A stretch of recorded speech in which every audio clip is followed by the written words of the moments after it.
Praise lord అందరికీ. Bible reading in 6 months, day 73, March 14, రెండవ భాగంగా యోబు గ్రంథం 26వ అధ్యాయం నుండి చదువుకుందాము. అప్పుడు యోబు ఇలాగున ప్రత్యుత్తరం ఇచ్చెను. శక్తి లేని వానికి నీవెంత సహాయం చేసితివి, బలం లేని బాహును ఎంత బాగుగా రక్షించితివి, జ్ఞానం లేని వారికి నీవెంత చక్కగా ఆలోచన చెప్పితివి, సంగతిని ఎంత చక్కగా వివరించితివి. నీవు ఎవనెదుట మాటలను ఉచ్చరించితివి, ఎవని ఊపిరి నీలో నుండి బయలుదేరినది.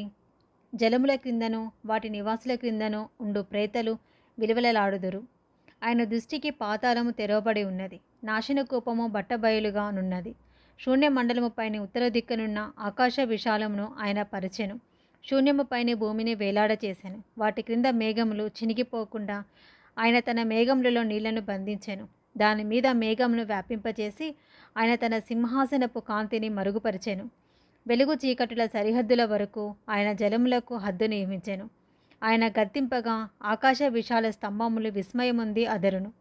తన బలము వలన ఆయన సముద్రమును రేపును, తన వివేకము వలన రాహాబును పగులగొట్టును. ఆయన ఊపిరి విడువగా ఆకాశ విశాలమునకు అందము వచ్చును. ఆయన హస్తము పారిపోవు మహాసర్పమును పొడిచెను. ఇవి ఆయన కార్యములలో స్వల్పములు. ఆయనను గూర్చి మనకు వినబడుచున్నది మిక్కిలి మెల్లనైన గుసగుస శబ్దము పాటితే కదా. గర్జనలు చేయు ఆయన మహాబలము ఎంతైనది గ్రహింపగలవాడెవడు. యోబు గ్రంథం 27వ అధ్యాయము. యోబు ఇంకను ఉపమాన రీతిగా ఇట్లనెను. నా ఊపిరి ఇంకను నాలో పూర్ణముగా ఉండుటను బట్టియు, దేవుని ఆత్మ నా నాసికా రంధ్రములలో ఉండుటను బట్టియు, నా న్యాయమును పోగొట్టిన దేవుని జీవము తోడు, నా ప్రాణమును వ్యాకులపరిచిన సర్వశక్తిని తోడు, నిశ్చయముగా నా పెదవులు అబద్ధము పలుకుటలేదు, నా నాలుక మోసం నుచ్చరించుటలేదు. మీరు చెప్పినది న్యాయమని నేనేమాత్రమును ఒప్పుకొనను. మరణమగు వరకు నేనెంత మాత్రమును యథార్థతను విడువను. నా నీతిని విడువక గట్టిగా పట్టుకుందును. నా ప్రవర్తన అంతటి విషయంలో నా హృదయము నన్ను నిందింపదు. నాకు శత్రులైన వారు దుష్టులుగా కనబడుదురుగాక, నన్ను ఎదిరించి వారు నీతి లేని వారుగా కనబడుదురుగాక. దేవుడు వాని కొట్టివేయినప్పుడు, వాని ప్రాణము తీసివేయినప్పుడు భక్తిహీనునికి ఆధారమేది? వానికి బాధ కలుగునప్పుడు దేవుడు వాని మొర వినునా? వాడు సర్వశక్తిని యందు ఆనందించునా? వాడు అన్ని సమయములలో దేవునికి ప్రార్థన చేయునా? దేవుని హస్తమును గూర్చి నేను మీకు ఉపదేశించెదను. సర్వశక్తుడు చేయు క్రియలను నేను దాచిపెట్టను. మీలో ప్రతివాడు దాన్ని చూచి ఉన్నాడు. మీరెందుకు కేవలము వ్యర్థమైన వాటిని భావించుదురు? దేవుని వలన భక్తిహీనులకు నియమింపబడిన భాగము ఇది. ఇది బాధించువారు సర్వశక్తిని వలన పొందు స్వాస్యము. వారి పిల్లలు విస్తరించినడలా అది ఖడ్గము చేత పడుటకే కదా. వారి సంతానమునకు చాలినంత ఆహారము దొరకదు. వారికి మిగిలిన వారు తెగులు వలన చచ్చి పాతిపెట్టబడెదరు. వారి విధవరాండ్రు రోదనము చేయకుండరి. ధూళి అంత విస్తారముగా వారు వెండిని పోగు చేసినను, జిగిటమన్నంత విస్తారముగా వస్త్రములను సిద్ధపరచుకొనినను వారు దాన్ని సిద్ధపరచుటకే గాని నీతిమంతులు దాన్ని కట్టుకొనెదరు. నిరపరాధులు ఆ వెండిని పంచుకొనెదరు. పురుగుల గూళ్ళ వంటి ఇండ్లు వారు కట్టుకొందరు. కావలివాడు కట్టుకొను గుడిసె వంటి ఇండ్లు వారు కట్టుకొందరు. వారు ధనము గల వారే పండుకొందరు, కానీ మరలా లేవరు. కన్నులు తెరవగానే లేవలేకపోదురు. భయములు జలప్రవాహముల వలె వారిని తరిమి పట్టుకొనును. రాత్రివేళ తుఫాను వారిని ఎత్తుకొని పోవును. తూర్పుగాలి వారిని కొనిపోగా వారు సమసిపోవుదురు. అది వారి స్థలంలో నుండి వారిని ఊడ్చివేయును. ఏమీ కరుణ చూపకుండా దేవుడు వారి మీద బాణములు వేయును. వారు ఆయన చేతిలో నుండి తప్పించుకొన గోరి ఇటు అటు పారిపోదురు. మనుషులు వారిని చూచి చప్పట్లు కొట్టుదురు. వారి స్థలంలో నుండి వారిని చీకొట్టి తోలివేయుదురు. యోబు గ్రంథం 28వ అధ్యాయము. వెండికి గని గలదు, పుటము వేయు సువర్ణమునకు స్థలము గలదు. ఇనుమును మట్టిలో నుండి తీయుదురు, రాళ్ళు కరిగించి రాగి తీయుదురు. మనుషులు చీకటికి అంతయు కలుగజేయుదురు. గాఢాంధకారంలోను మరణాంధకారంలోను ఉండు రత్నములను వెతుకుచు వారు భూమి అంతముల వరకు సంచరించుదురు. జనులు తిరుగు స్థలములకు చాలా దిగువగా మనుషులు సొరంగము త్రవ్వుదురు. వారు పై సంచరించు వారి చేత మరోబడుదురు. అచ్చట వారు మానవులకు దూరముగా నుండి ఇటు అటు అల్లాడుచుందురు. భూమి నుండి ఆహారము పుట్టును, దాని లోపలి భాగము అగ్నిమయమైనట్లుండును. దాని రాళ్ళు నీలరత్నములకు స్థానము, దానిలో సువర్ణమైన రాళ్ళున్నవి. ఆ త్రోవయే క్రూరపక్షికైనను తెలియదు. డేగ కన్నులు దాన్ని చూడలేదు. గర్వములు గల క్రూర జంతువులు దాన్ని తొక్కలేదు. సింహము ఆ మార్గమును నడవలేదు. మనుషులు స్ఫటికము వంటి బండను పట్టుకుందురు, పర్వతములను వాటి కుదుల సహితము బోర్ల చేయుదురు. బండలలో వారు బాటలు కొట్టుదురు, వారి కన్ను అమూల్యమైన ప్రతి వస్తువును చూచును. నీళ్లు ఒడిగిలిపోకుండా వారు జలధారులకు గట్టు కట్టుదురు, మరుగై ఉన్న వస్తువును వారు వెలుగులోనికి తెప్పించుదురు. అయితే జ్ఞానం ఎక్కడ దొరుకును? వివేచన దొరుకు స్థలము ఎక్కడ ఉన్నది? నరులు దాన్ని విలువను ఎరుగరు. ప్రాణులున్న దేశంలో అది దొరకదు. అగాధము అది నాలో లేదనును, సముద్రము నా యుద్ధ లేదనును. సువర్ణము దానికి సాటి అనేది కాదు, దాని విలువ కొరకై వెండి తూచరాదు. అది ఓఫీరు బంగారముకైనను, విలువగల గోమేధికముకైనను, నీలముకైనను కొనబడినది కాదు.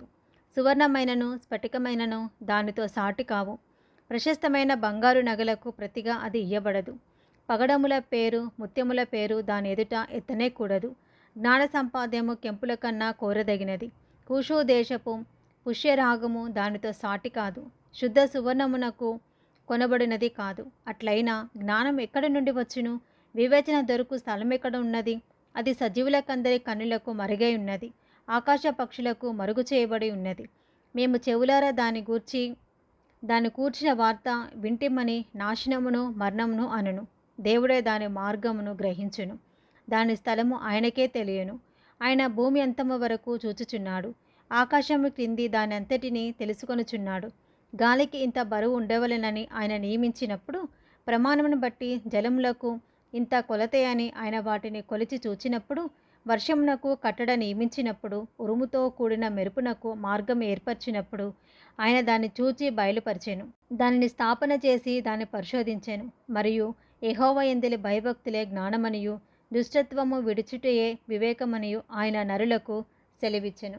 యోబు గ్రంథం 29వ అధ్యాయము. యోబు ఇంకొకసారి ఉపమాన రీతిగా ఇట్లా నేను పూర్వకాలముననున్నట్లు నేనున్న ఎడల ఎంతో మేలు, దేవుడు నన్ను కాపాడుచుండిన దినములలో ఉన్నట్లు నేనున్న ఎడల ఎంతో మేలు. అప్పుడు ఆయన దీపముగా నా తలకు పైగా ప్రకాశించెను. ఆయన తేజము వలన నేను చీకటిలో తిరుగులాడుచుంటిని. నా పరిపక్వ దినములలో నుండినట్లు నేనుండినడల ఎంతో మేలు. అప్పుడు దేవుని రహస్యము నా గుడారములకు పైగా ఉండెను.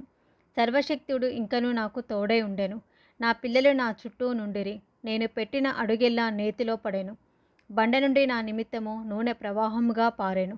పట్టణపు గుమ్మమునకు నేను వెళ్ళినప్పుడు, రాజవీధిలో నా పీఠము సిద్ధపరచుకునినప్పుడు యవ్వనులు నన్ను చూచి దాగుకొనిరి. ముసలివారు లేచి నిలవబడిరి. అధికారులు మాట్లాడుట మాని నోటు మీద చెయ్యి వేసుకొనిరి. ప్రధానులు మాట్లాడక ఊరకొనిరి. వారి నాలుక వారి అంగిలికి అంటుకొనెను. నా సంగతి చెవినబడిన ప్రతివాడు నన్ను అదృష్టవంతునిగా ఎంచెను. నేను కంటబడిన ప్రతివాడు నన్ను గూర్చి సాక్ష్యం ఇచ్చెను. ఏలయనగా మొరపెట్టిన దీనులను, తండ్రి లేని వారిని, సహాయం లేని వారిని నేను విడిపించి తిని, నశించుటకు సిద్ధమై ఉన్న వారి దీవెన నా మీదికి వచ్చెను. విధవరాండ్ర హృదయమును సంతోషపెట్టి తిని, నేను నీతిని వస్త్రముగా ధరించుకొని ఉంటిని కనుక అది నన్ను ధరించెను. నా న్యాయ ప్రవర్తన నాకు వస్త్రముగాను పాగయు ఆయను. గ్రుడ్డివారికి నేను కన్నులనైతిని, కృంటివారికి పాదములైతిని, దరిద్రులకు తండ్రిగా ఉంటిని. ఎరుగని వారి వాద్యమును నేను శ్రద్ధగా విచారించి తిని, దుర్మార్గుల దవడపళ్ళు ఊడగొట్టి తిని, వారి పళ్ళలో నుండి దోపుడు సొమ్మును లాగివేసి తిని. అప్పుడు నేనిట్లా అనుకొంటిని, నా గూటి యొద్దనే నేను చచ్చెదను. హంసవలే నేను దీర్ఘాయువు కలవాడనగుదును. నా వేళ్ల చుట్టూ నీళ్లు వ్యాపించును. మంచు నా కొమ్మల మీద నిలుచును. నాకు ఎడతెగని ఘనత కలుగును. నా చేతిలో నా విల్లు ఎప్పటికీ బలముగా ఉండును. మనుషులు నాకు చెవి ఎగ్గి నా కొరకు కాచుకొనిరి. నా ఆలోచన వినవలెనని మౌనంగా ఉండిరి. నేను మాట్లాడిన తర్వాత వారు మారు మాట పలకకుండిరి. గుత్తులు గుత్తులుగా నా మాటలు వారి మీద పడెను. వర్షము కొరకు కనిపెట్టినట్లు వారు నా కొరకు కనిపెట్టుకొనిరి. కడవరి వాన కొరకైనట్లు వారు వెడల్పుగా నోరు తెరుచుకొనిరి. వారు ఆశారహితులై ఉండగా వారిని దయగా చూచి చిరునవ్వు నవ్వి తిని, నా ముఖ ప్రకాశము లేకుండా వారేమీయూ చేయరేరి. నేను వారికి పెద్దనై కూర్చుండి వారికి మార్గములను ఏర్పరిచి తిని, సేనలో రాజువలెను, దుఃఖించు వారిని ఓదార్చి వాని వలెను నేనుంటిని. యోబు గ్రంథం 30వ అధ్యాయము. ఇప్పుడైతే నాకన్నా తక్కువ వయసు గలవారు నన్ను ఎగతాళి చేయుదురు. వీరి తండ్రులు నా మందల కాయు కుక్కలతో నుటకు తరగని వారని నేను తలంచి ఉంటిని. వారి చేతుల బలము నాకేమి ప్రయోజనమగును? వారు పౌరుషము పోయినది. దారిద్ర్యము చేతను క్షామము చేతను శుష్కించిన వారే ఎడారిలో చాలా దినముల నుండి పాడై నిర్మానుష్యముగానున్న ఎడారిలో ఆహారం కొరకు వారు తిరుగులాడుదురు. వారు తుప్పలలోని తుత్తి చెట్లను పెరుకుదురు. తంగేడు వేళ్ళు వారికి ఆహారమై ఉన్నవి. వారు నరుల మధ్య నుండి తరిమివేయబడిన వారు. దొంగను తరుముచూ కేకలు వేయినట్లు మనుషులు వారిని తరుముచూ కేకలు వేయుదురు. భయంకరమైన లోయలలోనూ నేల సందులలోనూ బండల సందులలోనూ వారు కాపురముండవలసి వచ్చెను. తుప్పలలో వారు ఓండ్ర పెట్టుదురు. ముళ్ళ చెట్ల కింద వారు కూడియుందురు. వారు మోటు వారికిని పేరు ప్రతిష్టతలు లేని వారికిని పుట్టినవారు. వారు దేశంలో నుండి తరమబడిన వారు. అట్టివారు ఇప్పుడు నన్ను గూర్చి పదములు పాడుదురు. నేను వారికి సామెతకు ఆస్పదముగానున్నాను. వారు నన్ను అసహించుకొందురు. నా యుద్ధ నుండి దూరముగా పోవుదురు. నన్ను చూచినప్పుడు ఉమ్మివేయక మానరు. ఆయన నా త్రాడు విప్పి నన్ను బాధించెను. కావున వారు నాకు లోబడక కళ్ళెమ్మ వదిలించుకొందురు. నా కుడిపక్కను అల్లరి మూక లేచును. వారు నా కాళ్ళను త్రొట్టిల్ల చేదురు. పట్టణమునకు ముట్టడి దెబ్బ వేసినట్లు తమ నాశన ప్రయత్నములను నా మీద సాగింతురు. వారు నిరాధారులైనను నా మార్గమును పాడు చేయుదురు. నా మీదికి వచ్చిన ఆపదను మరి అధికముగా కలగజేయుదురు. గొప్ప గండిగుండా జలప్రవాహము వచ్చినట్లు వారు వచ్చిదరు. ఆ వినాశనంలో వారు కొట్టుకొని పోదురు. భీకరమైనవి నా మీద పడెను. గాలి కొట్టివేయబడినట్లు వారు నా ప్రభావమును కొట్టివేయుదురు. మేఘము వలె నా క్షేమము గతించిపోయెను. నా ఆత్మ నాలో కరిగిపోయి ఉన్నది. ఆపద్దినములు నన్ను పట్టుకొని ఉన్నవి. రాత్రివేళను నా ఎముకలు నాలో విరగొట్టబడినట్లున్నవి. నన్ను బాధించు నొప్పులు నిద్రపోవు. మహారోగబలము చేత నా వస్త్రము నిరుపమగును. మెడ చుట్టూ నుండి నా చొక్కాయి వలె అది నన్ను ఇరికించుచున్నది. ఆయన నన్ను బురదలోనికి త్రోసెను. నేను ధూళియు బూడిదయునైనట్టుగా ఉన్నాను. నీకు మొరపెట్టుచున్నాను, అయితే నీవు ప్రత్యుత్తరమేమీ నీయకున్నావు. నేను నిల్చుండగా నీవు నన్ను తేరి చూచుచున్నావు. నీవు మారిపోయి నా ఎడల కఠినుడవైతివి. నీ బాహుబలం చేత నన్ను హింసించుచున్నావు. గాలి చేత నన్ను లేవనెత్తి దాని మీద నన్ను కొట్టుకొని పోజేయుచున్నావు. తుఫాను చేత నన్ను హరించి వేయుచున్నావు. మరణమునకు సర్వజీవులకు నియమింపబడిన సంకేత సమాజ మందిరమునకు నీవు నన్ను రప్పించదనని నాకు తెలియను. ఒకడు పడిపోవునడలా వాడు చేయి చాపడా? ఆపదలనున్న వాడు తప్పింపవలెనని మొరపెట్టడా? బాధలనున్న వారి నిమిత్తము నేను ఏడవలేదా? దరిద్రుల నిమిత్తము నేను దుఃఖింపలేదా? నాకు మేలు కలుగునని నేను ఆశించుకొనగా నాకు కీడు సంభవించెను. వెలుగు నిమిత్తము నేను కనిపెట్టగా చీకటి కలిగెను. నా పేగులు మానక మండుచున్నవి. అపాయ దినములు నన్ను ఎదుర్కొని నేను సూర్యుని ప్రకాశము లేక వ్యాకులపడుచు నేను సంచరించుచున్నాను. సమాజంలో నిలబడి మొరపెట్టుచున్నాను. నేను నక్కలకు సోదరుడనైతిని, నిప్పుకోళ్ళ జతకాడనైతిని. నా చర్మము నల్లబడి నా మీద నుండి ఊడిపోచున్నది. కాక వలన నా ఎముకలు కాగిపోయెను. నా స్వరమండలము దుఃఖస్వరము నించుచున్నది. నా పిల్లల గ్రోవి రోదన శబ్దము ఎత్తుచున్నది. ఇది 2వ భాగం అండి. Praise the lord.